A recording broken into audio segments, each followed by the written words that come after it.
It's been less than a year since the last election. Deciding to go for that seat again, why?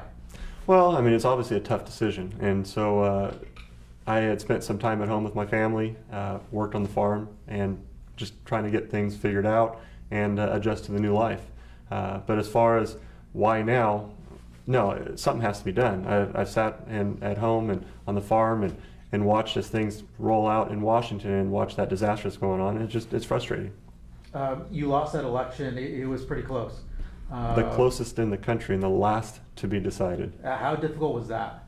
I mean, obviously it was difficult. It's not something that you want to go through, but it's also not unexpected because it's the nature of that district. It's a tough district, especially for a Republican.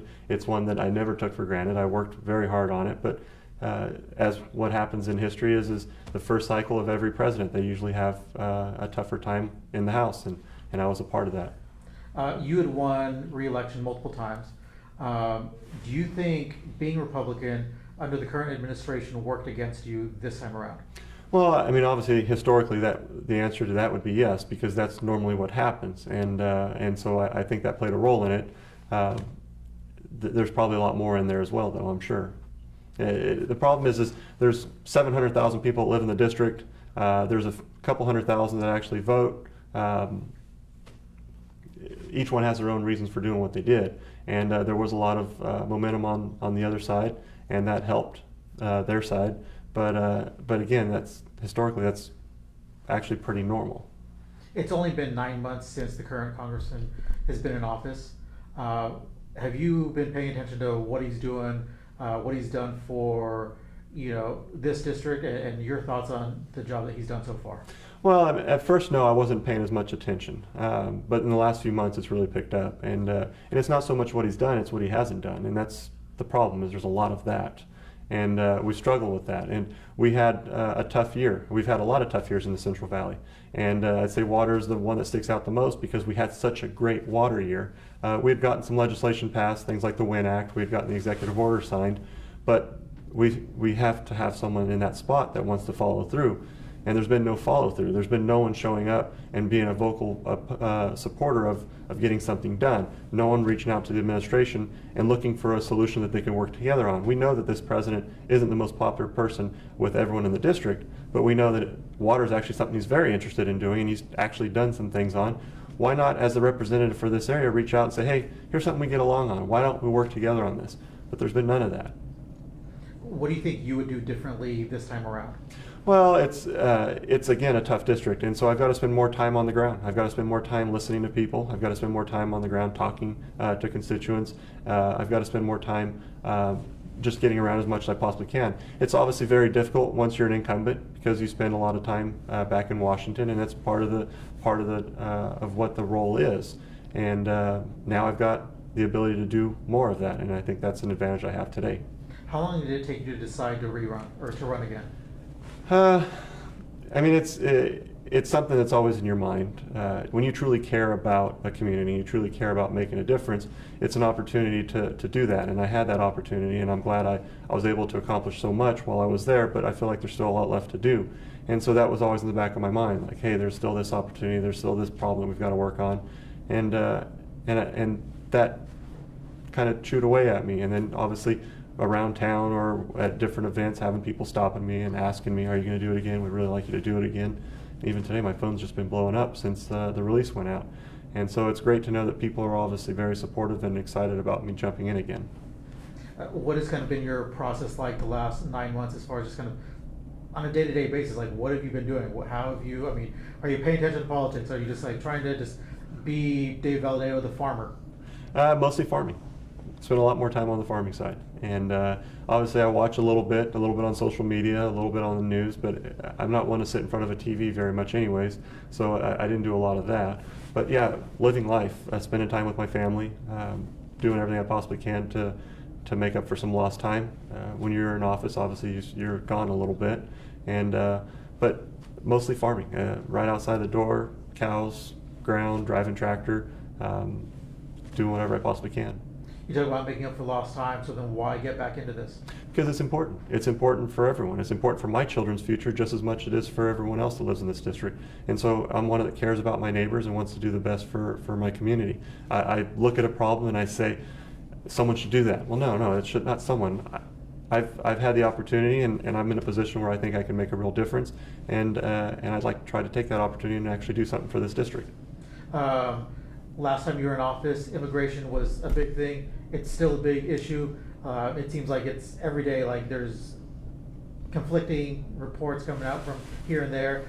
Your thoughts on the administration's handling of immigration, and even the state of California, and suing the administration. Your thoughts on where we're at with all that right now? Well, the problem that we've got right now is everyone's just fighting, and that comes from every side. And I think as a representative, and that's an issue that I had to work with as well. I had that issue when I worked under the Obama administration when I was in Congress, and had conflicting stories there. The president had his own opinions on what was causing our water issues. This president has his own issue on what he thinks is going on in the immigration board. But as a member of Congress, your job is to say, all right, that's fine, everyone's, but calm down, let's come up, let's work, let's get a solution. And so we did work, we did get legislation passed. We were always bipartisan. Almost every single piece of legislation that I was a part of was bipartisan. And that's the difference we've got today, is everyone is so far stuck in their corners that they're so focused on their party and following party allegiance that they're having trouble doing their job. And that's frustrating for everyday Americans. It's frustrating for my neighbors. It's frustrating for the people that I have to face every single day because I live in this community. And they want someone in Congress that's willing to step up, do what's right, not worry about party loyalty, but focus on, here's a problem, let's fix it. I disagree with whoever's at the top of the ticket, or I disagree with whoever's in the White House, but here's an issue we do agree on. Let's work together and let's resolve this. And do you feel you have to be more bipartisan moving forward on, especially issues like this? I've always been bipartisan, though. And that's the difference. Look at my water legislation. Every single piece of water legislation I introduced was bipartisan. I had support from both sides. I had votes from both sides. They actually moved off the House floor, and they had votes from both sides of the aisle. You're not seeing that today, and that's a problem. And that's a huge problem because no one in the district cares about Republican or Democrat. They care about their homes, they care about their families, they care about their children's education, they care about their futures. And that's where the focus needs to be. It seems like within Congress especially, there's obviously divided lines. There's not a lot of bipartisanship. How do we fix that? How do we change that? What can you do? Well, and when I was still there and he was running against me and I was the incumbent, I got a lot of attacks from them because I wouldn't spend enough time attacking other people. Oh, you're not speaking out loud enough. You're not attacking the president on this. Well, look, I've got to work with the president on an issue that I agree with him on. Why am I going to blow up a relationship or burn a bridge? What we need in Washington are people who are willing to work across the aisles, work with one another, and resolve issues, not just throwing bombs and fighting. And that's the problem we're seeing today. We've got people in Washington today that are just sitting around waiting for something to get done, who are used to the way things used to be when you actually move some legislation. We actually moved legislation when Paul Ryan was there, when John Boehner was there, and even before that, when other Democrats were in charge. There was opportunities to actually move stuff. Today, there's none of that. They're sitting on the sidelines, throwing bombs and complaining about one another, not accomplishing anything. And it's frustrating as an American. After you lost the election, was there any Monday morning quarterbacking going on? Like thinking, okay, I wish I would have done this. I should have done that. I mean, I don't believe that you're spending any time solving problems if you don't at least take into account something you might have done different.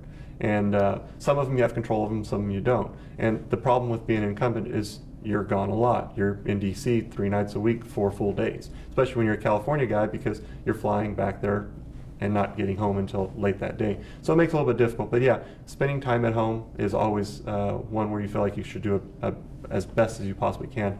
We did try to make up for that with teletown halls and other types of events, my community coffees, everything I possibly could. But as far as what can I do different, I don't know. I mean, it's just continue to focus on what's important and try to weed through all the rhetoric that's out there and try to accomplish stuff for your constituents.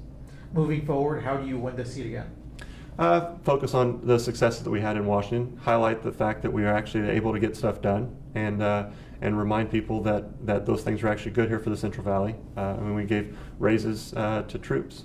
We increased Pell Grants.